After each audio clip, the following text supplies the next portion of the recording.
Abertura. Fundo azul. Linha branca horizontal se divide em duas e forma um quadrado que logo se desfaz. Círculo se divide horizontalmente em outros coloridos e se desfazem. No centro, repórter Justiça. Toda criança tem o direito de ser criança. Parece óbvio, né? Isso inclui tempo para brincadeiras, para diversão. Mãe e filha brincam. O lugar dos pequenos é também nos bancos da escola. Uma infância feliz está diretamente ligada à segurança, ao carinho e ao cuidado dos pais. O nono princípio da Declaração dos Direitos da Infância é claro: nenhuma criança deverá trabalhar antes da idade mínima e nem será levada a fazer atividades que prejudiquem a saúde ou o desenvolvimento. Mas, na prática, não é bem isso o que acontece. Aqui no país, dados recentes do IBGE apontaram que 1.800.000 meninos e meninas entre 5 e 17 anos são vítimas de trabalho infantil.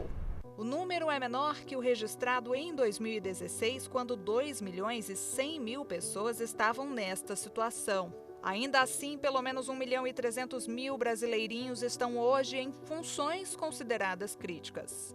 São trabalhos em que essas crianças podem estar sob algum risco, com materiais cortantes, com maquinário, com produtos químicos. Então, seriam que eles chamam de piores formas de trabalho para essa população. Atividades como a que um dia a Cíntia exerceu. Em 2015, quando tinha apenas 14 anos, a moça trabalhava em uma casa de salgados em Canoas, no Rio Grande do Sul. Viu a vida mudar de repente, em uma tragédia anunciada. Num dia, a dona do estabelecimento me botou numa máquina, que foi onde eu sofri meu acidente. E o socador não era daquela máquina, era de uma outra e não era o suficiente para desentupir. Aí eu fui desentupir e botei a mão. Só que como ela é elétrica, eu não consegui desligar. Aí puxou a minha mão direto. Em questão assim de segundos. Casos de trabalho infantil estão longe de ser isolados. Em Natal, este rapaz começou cedo. Aos 11 anos, já fazia bico para ajudar no sustento de casa. A necessidade chega, né? A pessoa tem que ir à luta, né? Ir à batalha para ajudar em casa. Um discurso muitas vezes incentivado pelos pais, mas não podemos responsabilizá-los por isso. A fome não espera. Né? Então, assim, representante do Fundo Nacional de Prevenção e Erradicação do Trabalho Infantil. É muito injusto a gente querer culpabilizar as famílias pela inserção das crianças e adolescentes no trabalho infantil. A família ela precisa de todo um suporte do Estado e da sociedade para que as crianças tenham seus direitos respeitados. E isso é fundamental, porque o que acontece? Em momentos de crise econômica, as narrativas favoráveis ao trabalho infantil, elas se intensificam. Essa é uma cultura do nosso país, né, desde sempre. Sara Oliveira, gerente da Plan Internacional Brasil na Bahia. Um homem que é melhor estar trabalhando do que estar roubando, né, que meio vazia é morada do diabo. Então, são mitos que têm a ver com a questão da produção mesmo e que é isso que retroalimenta um mercado capitalista que nós temos, né? Então, por exemplo, esse empregador, empregadora, a pessoa que intermedia essa mão de obra dessa criança, poderia ter oferecido o trabalho à mãe, ou ao pai, ou ao irmão mais velho, né? Mas saberia que não ia poder pagar só R$200. Então, o que para aquela família é um apoio, é uma ajuda, na verdade, está retroalimentando mesmo essa questão da exploração da mão de obra, né? E é importante a sociedade e as famílias compreenderem que, na ocasião de uma família não ter a condição de se sustentar, cabe à criança assumir esse papel, né, de ser o provedor da família, a provedora da família. Papel que esta jovem assumiu. Dos 10 aos 16 anos, ela trabalhou como empregada doméstica. Precisava ajudar em casa, estava passando por dificuldade para ajudar minha mãe. Foi a única alternativa que me sobrou, foi a atividade doméstica para ajudar em casa, a minha mãe. E é isso. Domésticas, babás, as meninas são as mais requisitadas para esses tipos de serviço. Foi assim com esta adolescente de 15 anos, que começou a cuidar de bebês aos 11. Eu era uma criança trabalhava junto com a criança. De manhã era escola, e à tarde eu cuidava dela, passava a tarde, até mais ou menos umas 7 horas, 7 horas por aí. O trabalho infantil pode estar camuflado de várias formas e escancara muitas vezes uma face sombria da exploração de crianças e adolescentes. Nas empresas, você dificilmente vai encontrar uma criança, né? Só se for assim, de madrugada, em horários onde não vai haver nenhuma importunação, nenhuma fiscalização. Mas a maioria está aí na vista, nas ruas, nas calçadas, na porta do seu carro, batendo no seu vidro, limpando o seu para-brisa, vendendo coisa na sua janela. E dentro desses carros tem muitas pessoas que estão ali exatamente para convencer, recolher crianças para fazer os piores trabalhos que você imagina, desde a exploração sexual, a ser aviãozinho, de droga, essas coisas. Então, ali, vamos dizer, é o pomar onde eles vão pegar os frutos desse tipo de trabalho. E as crianças são muito vulneráveis, porque são sozinhas. Marinalva encara essa triste realidade há 27 anos. A auditora fiscal é também fundadora do Fórum Estadual de Combate ao Trabalho da Criança e Proteção ao Trabalhador Adolescente do Rio Grande do Norte. Já devolveu a dignidade a muitos meninos e meninas. Vocês entrevistaram 2 meninas que jamais iriam sair dessa situação se não tivessem sido resgatadas, né? Porque é um outro mundo que se abre para elas, porque fiscalização não entra facilmente na casa, tem que ter autorização, ou da família, quer dizer, do morador, ou de um juiz que nos dê essa entrada. O último estudo do IBGE mostrou que o trabalho infantil estava mais concentrado entre meninos. O percentual de pessoas da cor branca foi inferior ao percentual das pessoas de cor preta ou parda. Isso mostra que em nosso país também temos que conviver com o racismo estrutural. Se o trabalho infantil fosse bom, ele era privilégio dos representante do Fórum Nacional de Prevenção e Erradicação do Trabalho Infantil. E a gente sabe que não é assim. Quem defende o trabalho infantil defende para as crianças pretas. É importante que isso fique claro. O trabalho infantil, ele é sim uma herança do nosso processo histórico de escravidão e desse racismo estrutural tão arraigado na nossa sociedade e que nos últimos tempos está cada vez mais visível. Uma infância sofrida pode resultar numa fase adulta mais difícil. A gente está falando de uma condenação de uma geração, né? Essa geração, ela carrega os impactos. O que acontece na infância não fica na infância, né? O que acontece na infância percorre toda a nossa fase, né? Todo o nosso desenvolvimento. Agora, o que cabe a nós, enquanto sociedade, é decidir o que é que a gente quer carregar durante o nosso desenvolvimento. Geralmente, crianças e adolescentes que trabalharam na infância, gerente da Plan Internacional Brasil na Bahia. Poucas oportunidades de avançar em sua carreira, porque geralmente estão atrás, estão em trabalhos mais subalternos do que aquelas crianças e adolescentes que não trabalharam na infância. Daí a importância da educação. A principal instituição de sociabilização das novas gerações, das crianças, dos jovens, deve ser a escola pública, gratuita e de qualidade. No meu entendimento, esse problema do trabalho infantil é fundamental à valorização da educação escolar. Paralela à valorização da educação escolar, é preciso garantia de renda familiar. Se os pais não têm trabalho, como é que a gente tira essas crianças do trabalho infantil se eles são o único sustento, né, em algumas vezes, dessas famílias?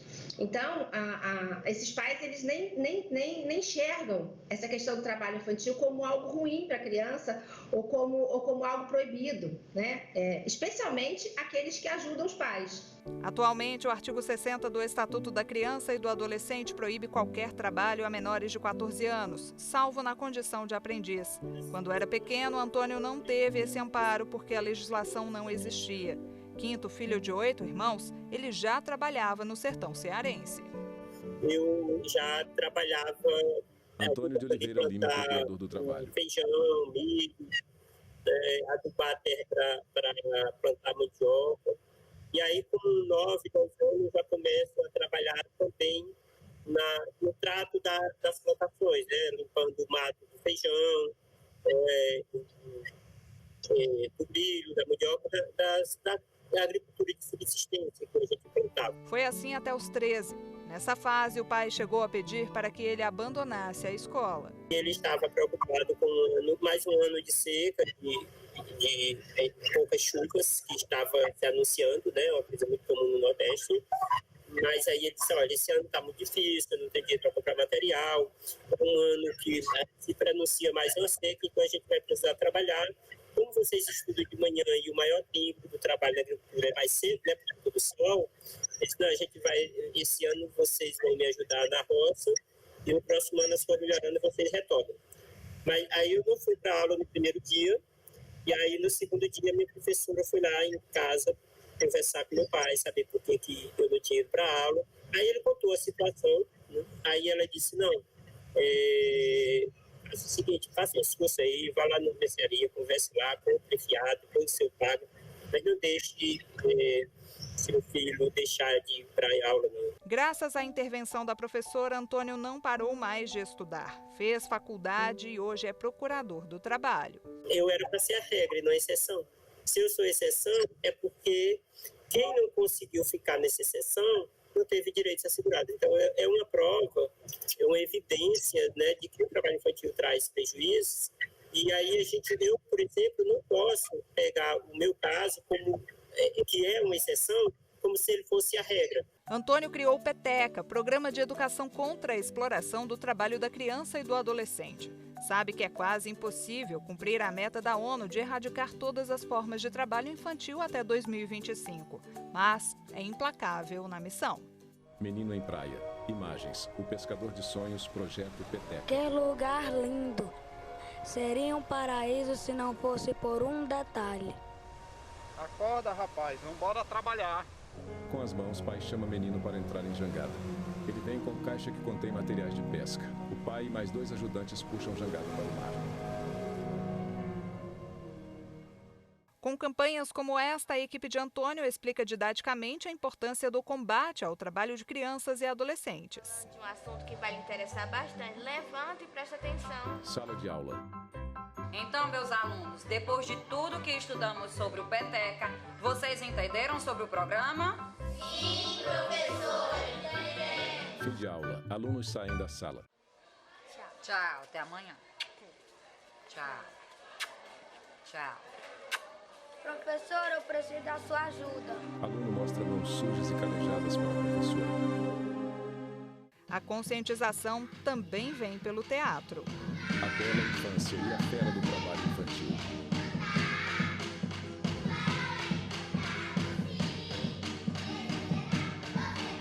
Crianças no palco. Aos 19 anos, Felipe é ativista dos direitos das crianças e dos adolescentes. E não faz tanto tempo assim que ele era vítima nessa história. Eu comecei a trabalhar aos 8 anos de idade. Felipe Caetano trabalhava como garçom, que é considerado uma das piores formas de trabalho infantil. E comecei a ter contato com a temática do trabalho infantil dentro da minha escola, através de palestras e oficinas. Fui conscientizado sobre o trabalho infantil e aí eu começo um automovimento de autolibertação do trabalho infantil, de conscientizar minha família, de conscientizar meus parentes de que o trabalho infantil ele era uma coisa errada e era uma violação de direitos. Hoje ele segue os mesmos passos de Antônio, faz direito na Universidade Federal do Ceará e traz palavras de esperança para os jovens. Eu creio que outros meninos e outras meninas que vêm do mesmo lugar que eu, que têm as mesmas origens que eu, que sempre foram, como eu posso dizer, colocados como pessoas que não tinham a menor capacidade dentro do mercado de trabalho, que elas podem sim esperar mais um pouco, elas podem se capacitar e futuramente almejar os cargos com direitos trabalhistas garantidos, com uma boa remuneração e que permita quebrar esse ciclo da miséria e da pobreza que a grande maioria da infância e adolescência brasileira vive. O Repórter Justiça vai para um rápido intervalo. No próximo bloco, o repórter Leonardo Ferreira fala sobre o trabalho infantil rural. Não saia daí, nós voltamos em instantes. Vinheta de transição. No centro, Repórter Justiça. Vinheta de transição. No centro, Repórter Justiça. Filho de peixe, peixinho é ditado popular que retrata a realidade de milhares de famílias brasileiras. Muitas profissões são passadas de pai para filho por tradição ou paixão, mas o principal exemplo disso está longe dos grandes centros urbanos. É visto nas zonas rurais, de norte a sul do país. No campo, criança carrega pá. Falar de filhos que seguem os passos dos pais é resgatar a história da Rosângela. Ela tem 58 anos e nasceu no Paraná. Desde pequena, ajudou a família no campo. Uma criança começa a acompanhar os pais meio de forma lúdica, meio de forma de apreciar um bezerro que nasceu, uma galinha que saiu os pintinhos, mas com isso a gente já vai recolhendo ovos, já vai tratando um bicho, né? Então assim, começa de forma lúdica, mas isso é trabalho e a gente precisa reconhecer que a gente começou a trabalhar muito cedo.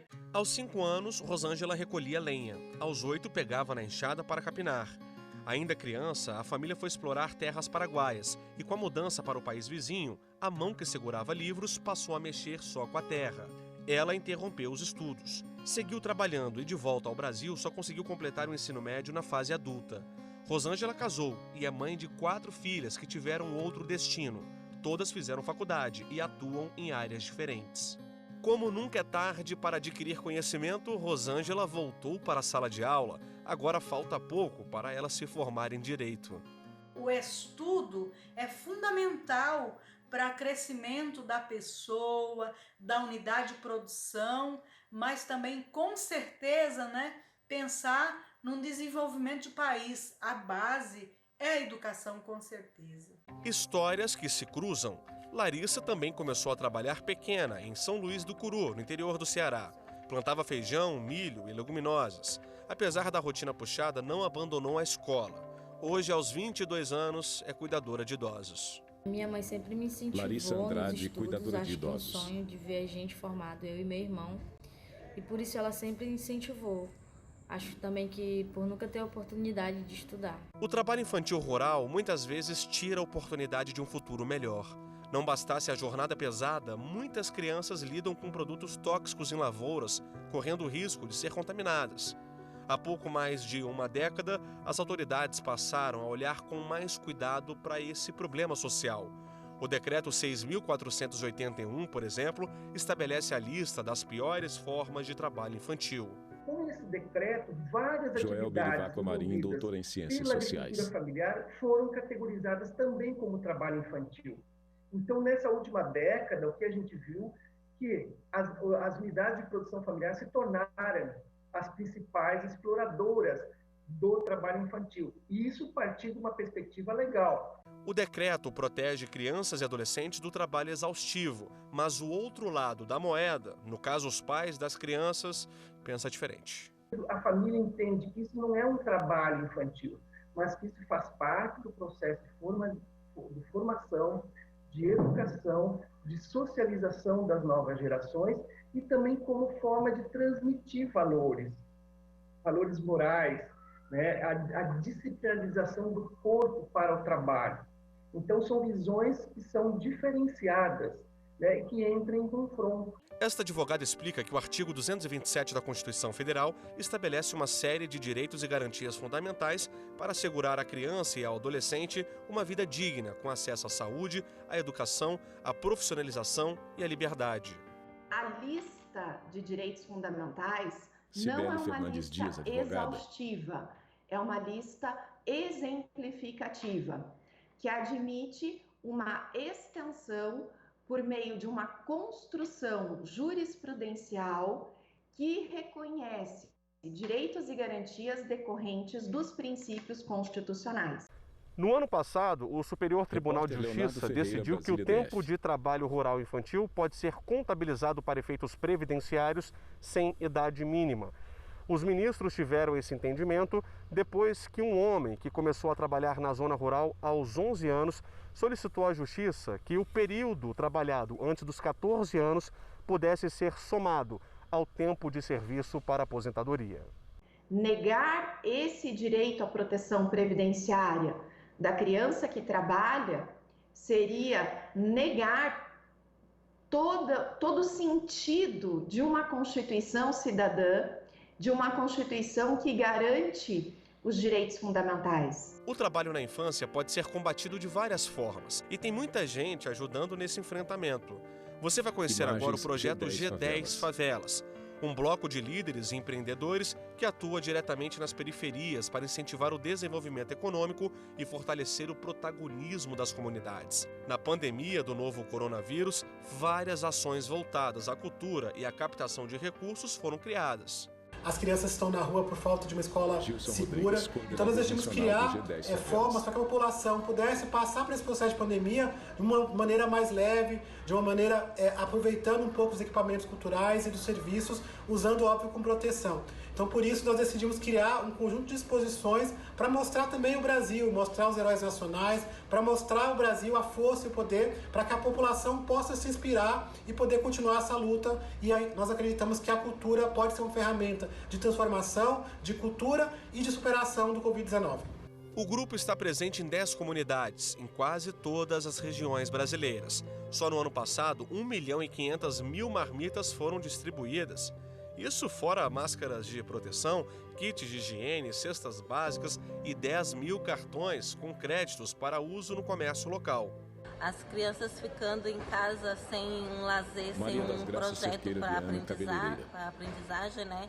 O desenvolvimento deles e também acaba que atrapalhando o nosso trabalho também, porque nós pais nós necessitamos que eles tenham atividades e lugares para estar ficando, aprendendo mais. No próximo bloco você vai conhecer outras iniciativas Brasil afora que ajudam no combate ao trabalho infantil.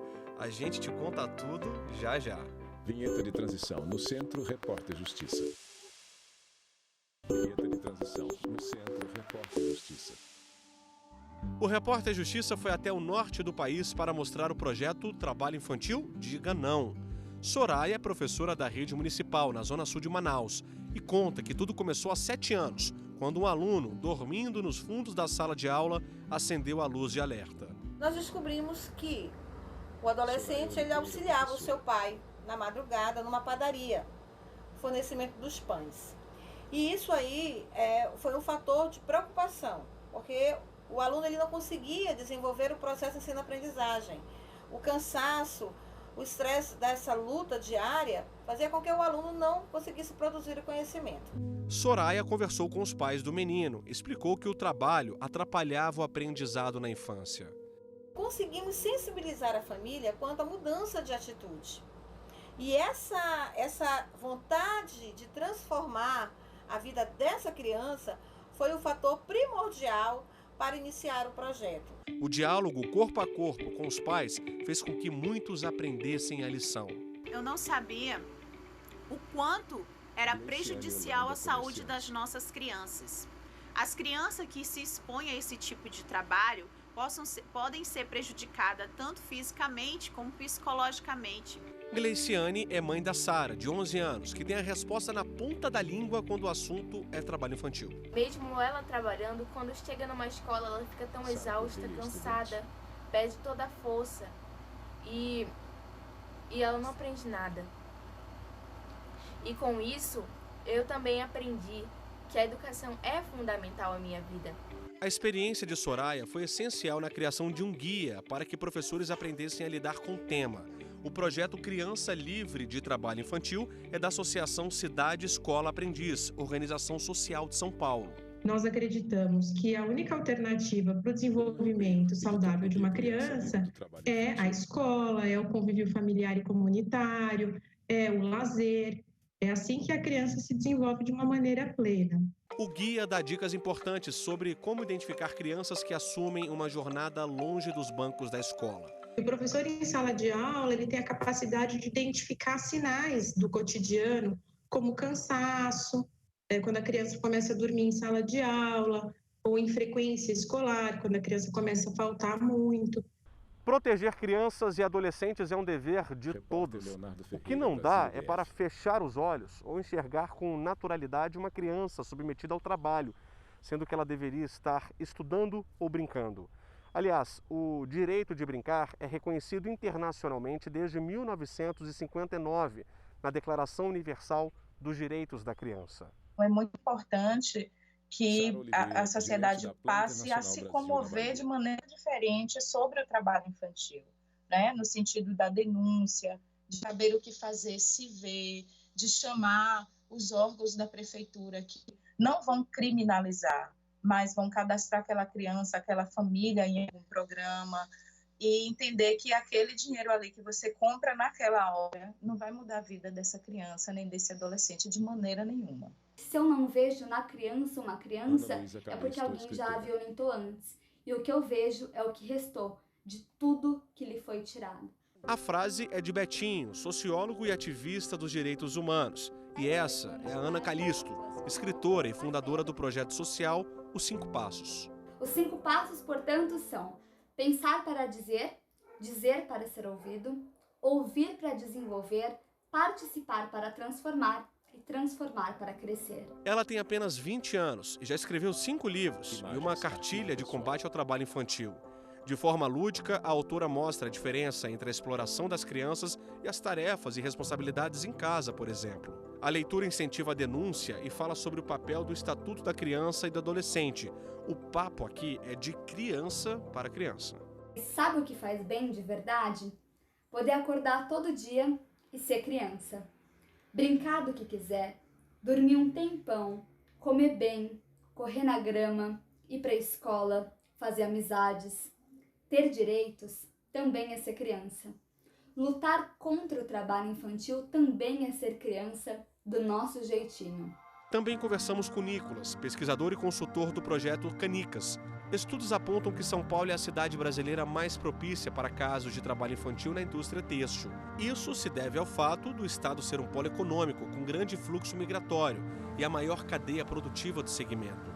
A extensão territorial também dificulta a fiscalização de oficinas clandestinas. Dentro da indústria têxtil, dentro das cadeias de produção têxtil, para além do risco do trabalho infantil, sob diversas formas, não é? Não só da costura, de pegar a máquina, né? Mas também manusear materiais, etc. Há também um risco de dividir o espaço de trabalho com o espaço de moradia, né? Riscos de acidentes. Nós coletamos relatos de acidentes de crianças, migrantes dentro de oficinas de costura, não é? De São Paulo para João Pessoa, a Casa Pequeno Davi atende 320 crianças e adolescentes vulneráveis.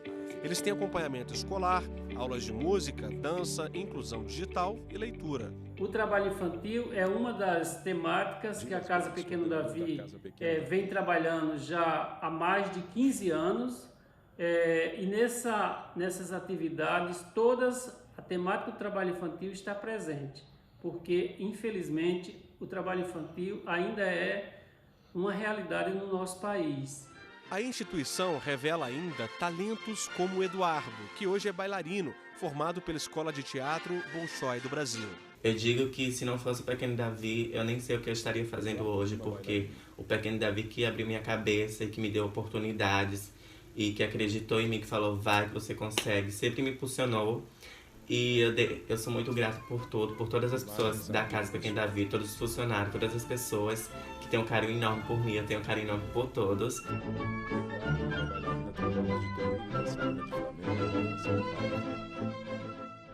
E assim a gente termina o Repórter Justiça desta semana. Já segue o nosso perfil no Instagram, é o TV Justiça Oficial.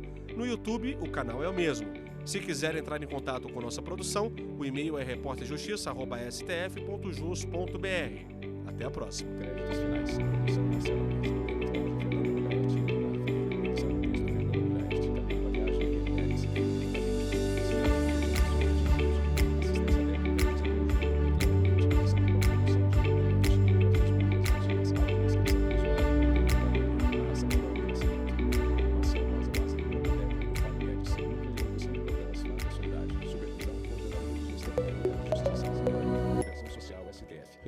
TV Justiça Essencial 2021.